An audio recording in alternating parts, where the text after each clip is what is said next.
Hi friends, ఈరోజు మనం ఇడ్లీ దోశకి తినే విధంగా చికెన్ కర్రీని ఎలా చేయాలో చూద్దాము. దానికి నేను ఫస్ట్ చికెన్ తీసుకున్నాను. చికెన్ని ఒక 5 మినిట్స్ ఉప్పు పసుపు వేసి ఉడకపెట్టి తీసుకున్నాను. మీరు ఇట్లా ఉడకపెట్టకపోయినా రా చికెన్ అయినా కానీ మీరు తీసుకోవచ్చు. కొంచెం సేపు ఆయిల్లో ఫ్రై చేయాల్సి వస్తే టైం పడుతుంది అంతే చేసే దాంట్లో. 1 ఆనియన్ ఇట్లా పెద్ద పెద్ద పీసులుగా తీసుకున్నాను. ఇంకొక ఆనియన్ వచ్చేసి నేను చిన్నగా తీసుకున్నాను, ఇది మిక్సీలో వేయడానికి. తర్వాత దీనికి కొంచెం వెల్లుల్లి, అల్లము, కొబ్బరి, ఇంకా జీడిపప్పు గసాలు కొంచెం వాటర్ వేసి కొంచెం సేపు సోక్ చేసి పెట్టుకున్నాను. ఇప్పుడు మనం అల్లం, వెల్లుల్లి, కొబ్బరి, ఆనియను అన్నిటినీ సోక్ చేసి పెట్టుకున్న గసాలు, జీడిపప్పు అన్నీ మిక్సీలో వేసి మెత్తగా పేస్ట్ చేసుకోవాలి వాటిని మనం. దాంతోపాటు ఒక హాఫ్ టమోటానే నేను తీసుకున్నాను. ఈ కర్రీకి టమోటా ఎప్పుడు ఎక్కువ వేయకూడదు, వేస్తే అంత టేస్ట్ రాదు. కాబట్టి 1 కేజీ తీసుకునే పని అయితే మీరు 1 టమాటా వేసుకోండి.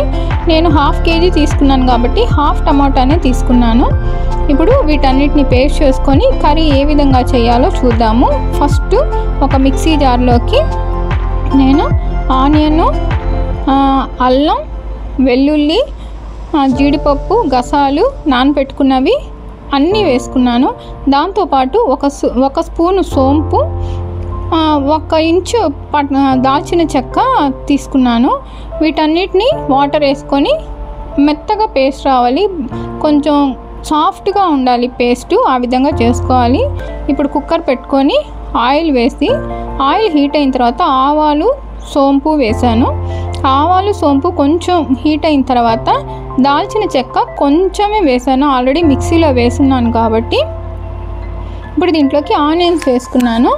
ఆనియన్స్ కొంచెం ఫ్రై అవ్వాలి, మరీ రోస్ట్గా అవ్వాల్సిన అవసరం లేదు, కొంచెం సాఫ్ట్ అయితే చాలు. దాంతోపాటు ఇప్పుడు టమాటాలు, కరివేపాకు ఇవి కూడా ఒక రౌండ్ సేపు సాఫ్ట్ అవ్వాలి. ఇవి సాఫ్ట్ అయిన తర్వాత పసుపు, 1 స్పూను ఉప్పు. ఆల్రెడీ ఉప్పు చికెన్లో వేసి ఉడకపెట్టున్నాను కాబట్టి ఇప్పుడు నేను 1 స్పూన్ మాత్రమే ఉప్పు వేసాను. వేసి ఇప్పుడు వీటిని బాగా కలిపి దీంట్లోకి మనం ఇప్పుడు చికెను, చిల్లీ పౌడరు, ధనియా పౌడరు అన్నీ వేసుకోవాలి. ఇది కొంచెం సేపు ఈ విధంగా వాడాలి. ఆ తర్వాత నేను అన్నిటినీ వేసేసాను, చికెను, చిల్లీ పౌడరు, ధనియా పౌడరు అన్నీ వేసి బాగా కలిపి పెట్టుకున్నాను. ఇప్పుడు నేను బాయిల్ చేసింది వేసాను కాబట్టి నాకు టైం తక్కువ పట్టింది.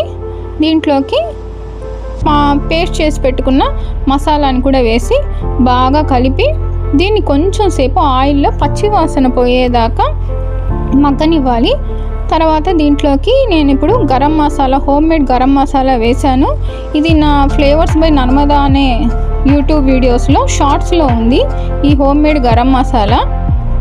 ఇప్పుడు వీటన్నిటిని వేసి బాగా ఆయిల్ కొంచెం పైకి వచ్చేదాకా దీన్ని మనం ఆయిల్లోనే మగ్గనిచ్చి ఆ తర్వాత దీంట్లోకి మనకి ఎంత వాటర్ కావాలో అంత వాటర్ పోసుకోవచ్చు. నేనైతే ఒక 2 గ్లాసెస్ వాటర్ వేసాను. ఇది కొంచెం సూపు గ్రేవీగా ఉంటేనే బాగుంటుంది, థిక్గా ఉంటే బాగుండదు, అంతగా బాగుండదు. ఇప్పుడు దీన్ని నేను 2 విజిల్స్కి కుక్కర్లో పెట్టాను. 2 విజిల్స్ రానిచ్చాను కుక్కర్లో. 2 విజిల్స్ అయిపోయింది. ఇప్పుడు మూత తీసి చూస్తున్నా, చూడండి ఈ విధంగా కర్రీ రెడీ అయిపోయింది. దీన్ని ఇంకొంచెం సేపు 5 మినిట్స్ సిమ్లో మీడియం ఫ్లేమ్ మీద దీన్ని ఉడికించుకోవాలి. ఈ విధంగా మీడియం ఫ్లేమ్ మీద ఇది కొంచెం ఉడికిన తర్వాత దీంట్లోకి హాఫ్ నిమ్మరసం పిండాను. దీంట్లో నేను నిమ్మరసము, ఫైనల్గా కొత్తిమీర వేసుకొని దీన్ని ఆఫ్ చేసుకోవడమే. కొత్తిమీర కూడా వేసేసాను. ఇప్పుడు దీన్ని ఆఫ్ చేసుకొని నేను సర్వింగ్ ప్లేట్లోకి తీసుకుంటాను. దీన్ని చూడండి ఎంత బాగా చికెన్ అంతా ఉడికింది.